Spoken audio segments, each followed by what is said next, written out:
ইসলামী শরীয়তের সুন্নত, নফল ও মুস্তাহাব মাসালা নিয়ে বিতর্ক বাহাস করা জায়েজ আছে কিনা? নবী সাল্লাল্লাহু আলাইহি সাল্লাম তার পরবর্তী সময়ে সাহাবাগণ কি এই সমস্ত বিষয় নিয়ে বিতর্ক বহস করেছেন কিনা? দেখুন, বিতর্ক বহস এটা যদি কোনো বিষয় নিয়ে হয়, আলোচনা পর্যালোচনা, তাহলে সেটা যদি শরিয়ার নীতিমালা মেনে হয় সেটা জায়েজ আছে।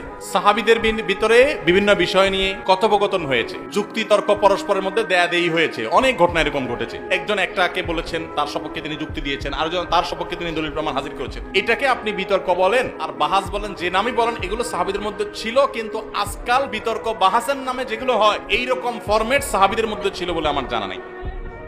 এখন তো বিতর্ক বাহাস মানে হলো মার মার কাট কাট, মুসলমানদের সর্বাঙ্গে ব্যথা, হাজারটা বিপদ, হাজারটা সমস্যা। এর মধ্যে আমরা দেখা যায় ছোটখাটো বিষয় নিয়ে এমন ভাবে বিতর্ক বসায় লেগে যায়, এমন ভাবে গ্রুপিং করতে লেগে যায় যে মনে হয় ইসলামের সবচেয়ে বড় সমস্যাই হলো এগুলো। এমনি তো যে কোনো মাসআলা নিয়ে আলোচনা হতে পারে, পর্যালোচনা হতে পারে, দলিল দেওয়া পাল্টা দলিল দেওয়া হতে পারে। সেটা একটা শালীনতার মধ্যে, সেটা একটা ভদ্রতার মধ্যে, সেটা সময়, সেটা বিভিন্ন উসুল নিয়ম নীতি এগুলো মেনে হতে পারে। কিন্তু আজকাল এগুলো বেশিরভাগ ক্ষেত্রে হয়ে গেছে ইগোর কারণে। এগুলো আমাদের অনেকটা জেদ খেদের বিষয় হয়ে গেছে। এখানে হক অন্বেষণ করার চাইতে জেদ ক্ষেত্রটা বেশি গুরুত্বপূর্ণ হয়ে গেছে। এই জন্য আজকাল যত বিতর্ক বাহাস হয়, ইন্টারেস্টিং বিষয় হলো এগুলোতে কেউ হারে না, কেউ হারেনি। কোনো বাহাসে কেউ হাসতে শুনছেন আজ পর্যন্ত? সপক্ষই জিতে, সবাই মনে মনে খুশি। হ্যাঁ, আমরা জিতে গেছি, আমাদেরটা হক প্রমাণ হয়ে গেছে। আজকে বলে আমারটা হক প্রমাণ হয়ে গেছে। কি লাভ রে ভাই? ভাইরা আমার, বহস শব্দের অর্থ হলো অনুসন্ধান করা। সত্য অনুসন্ধান করার চেষ্টা যদি থাকে, তো এই গতানুগতিক এখনকার যে আজকাল মার মার কাট কাট টাইপের বাহাস, বিশেষ করে বাহাসে লাঠিসোঁটা নিয়ে যায় অনেকে, আছে না? নেই?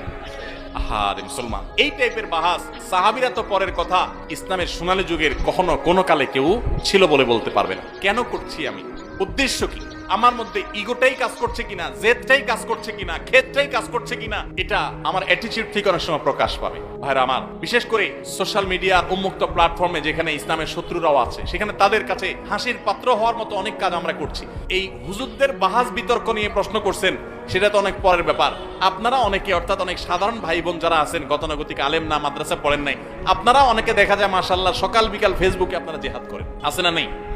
এই মাসআলা নিয়ে জিহাদ, ওই মাসআলা নিয়ে জিহাদ, এই হুজুরের পক্ষের লোক ওনার পক্ষে জিহাদ করে, আরেক হুজুরের পক্ষের লোক তার পক্ষে জিহাদ করে, ওই হুজুরের পক্ষের লোক আরেক হুজুরের গোষ্ঠী উদ্ধার করে, সওয়াবের কাজ মনে করে, আছে না? নাই?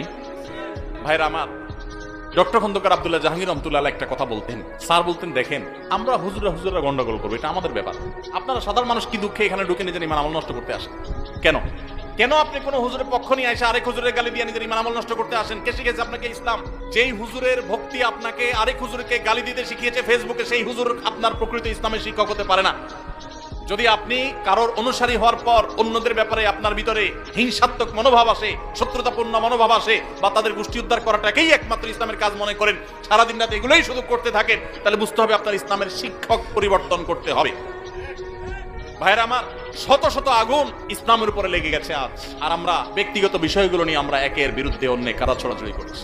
লজ্জা হয়। মাহফিলের মঞ্চকে আমরা পরস্পর বিশুদ্ধারের জায়গা হিসেবে বানিয়ে নিয়েছি। আল্লাহ তাআলা আমাদেরকে হেদায়েত দান করুন।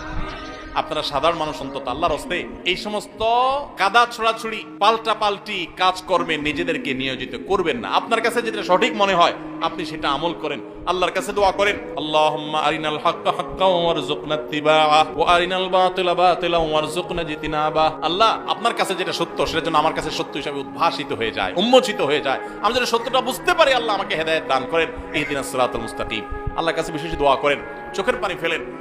আপনি যদি সত্যটা উপলব্ধি করতে পারেন, আপনি অহংকারী হবেন না, আপনি বিনয়ী হবেন। আজকাল দেখা যায় বেশিরভাগ বাহাস বিতর্ক আমাদেরকে অহংকারী করে দেয়, আমাদেরকে বিনয়ী করে না। এমন বাহাস বিতর্ক আপনারা কখনো শুনছেন কিনা জানি না, আমি কখনো শুনি নাই যে বাহাস বিতর্কের পর, অর্থাৎ আমাদের সমাজে বাহাস বিতর্ক হয় সচরাচর, এগুলো কথা বলছি, যে বাহাস বিতর্কের পর কেউ না এক পক্ষ বলেছে যে যাক আলহামদুলিল্লাহ, আমি আমার ভুলটা বুঝতে পেরেছি, আমি আসলে ভুলের মধ্যে ছিলাম, সরি, আমি আমার প্রতিপক্ষ ভাইয়ের কথাটা মানছি, কারণ আমার কাছে সত্য মনে হয়েছে। এরকম শুনছেন কখনো? এই জন্য বলছে যে বিতর্ক বাহাসে কেউ কোনোদিন হারে না, এবং সেখানে সত্য খুব কমই জিতে, তার্কিক জিতে। যার তর্কের গলার জোর, চাপার জোর যত বেশি, বেশিরভাগ সেই জিতে। ঠিক না ঠিক? এগুলো নাজায়েজ আমি বলছি না। শরিয়ার গণ্ডিতে উসুল মেনে যদি হয় অবশ্যই হতে পারে, কিন্তু সেগুলোতে সৌন্দর্য থাকা উচিত। খুব দুঃখজনক বিষয়, ইসলামের গুরুত্বপূর্ণ একটা বিষয় হলো আখলাক। সে আখলাক আজ আমাদের নিজস্ব মুসলমান ভাইদের সাথে আমরা দেখাতে পারছি না। ভিন্ন মতের মুসলমান, সেও তো আমার ভাই, দিন শেষে কেন তাকে আমি শত্রু মনে করব?